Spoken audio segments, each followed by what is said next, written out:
Guys मैले नुहाइसकेको छु र नुहाएर पनि कपडा त्यहाँ राखेर पनि लगाइसकेँ। अब रेडी भइसकेँ। त्यहाँ मोबाइल चार्जमा राखिसकेको छु अर्कोमा र त्यहाँ आन्टी हुनुहुन्छ, भाइ बौरानी हुनुहुन्छ र त्यसपछि म रेडी भएर पनि घरबाट निस्किसकेको छु बाहिर। र बाहिर भन्दा पनि म अब भाइ बौरानी अगाडि हिँड्दै हुनुहुन्छ, म चाहिँ पछाडि गएको छु र एकछिनपछि चाहिँ हामी चाहिँ रोडमा पुग्छौँ।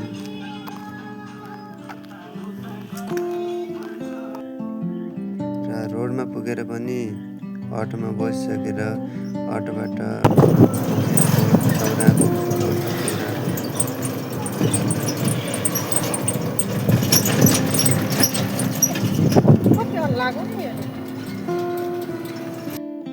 र फाइनल्ली म पनि अब कोलपुर चौरा पुगिसकेँ। कोलपुर चौरा चाहिँ यस्तो रहेको छ कि दामी भ्यू रहेको छ, दामी ठाउँ रहेको छ। कोलपुरको चौरा चाहिँ एकदम ब्युटिफुल सुन्दर रहेछ कोलपुर चौरा।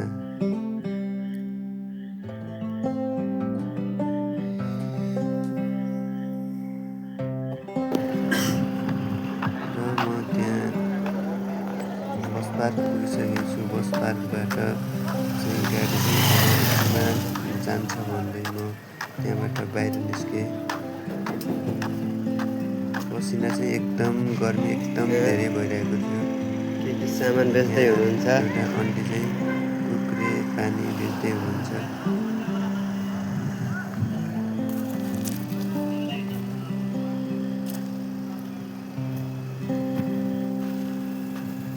म चाहिँ कोलपुरमा छु। कोलपुरबाट अब म चाहिँ टिकापुर जाँदैछु विशेष कामको लागि। यता सामान झार्दैछन्।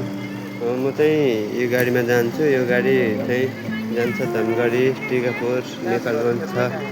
टिकापुर जाँदैछु म विशेष कामको लागि। फाइनली म चाहिँ बिच बाटोमा भिडियो बनाउँदै जान्छु। तपाईँहरू हेरेर साथ सपोर्ट दिनुहोला, माया गरिदिनु होला, लाइक कमेन्ट गरिदिनु होला, त्यही भन्न चाहन्छु।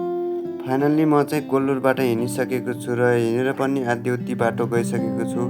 र त्यहाँको भ्यू, त्यहाँको ठाउँ एकदम सुन्दरै रहेको छ बिच बाटोमा। र चिसापानीको पुल चाहिँ एकदम रमाइलो र दृश्य चाहिँ यताउति हेर्दाखेरिमा एकदम राम्रो थियो। एकदम पुल पनि एकदम दामी रहेछ। र त्यहाँ फोटो खिच्ने मान्छेहरू पनि धेरै हुनुहुन्थ्यो र त्यहाँ फोटो खिच्ने फोटोग्राफीहरू पनि एकदम धेरै हुनुहुन्थ्यो। फोटो खिच्दै हुनुहुन्थ्यो। हामी चाहिँ गाडीमा थियौँ र एकदम सुन्दरै थियो पुल पनि। र हामी चाहिँ त्यहाँबाट हिँडिसक्यौँ। हिँडेर पनि केही बेर हिँडिसकेपछि हामी चाहिँ टिकापुर पुगिसकेको छौँ। टिकापुर पुगेर पनि अब हामीलाई लिन फुपूले अटो पठाउनु भएको थियो। त्यो अटो पनि आएर चाहिँ हामी अटोमा बसेर अगाडि हिँडिसकेका छौँ। अगाडि हिँडेर पनि धेरै अगाडि गइसकेका छौँ।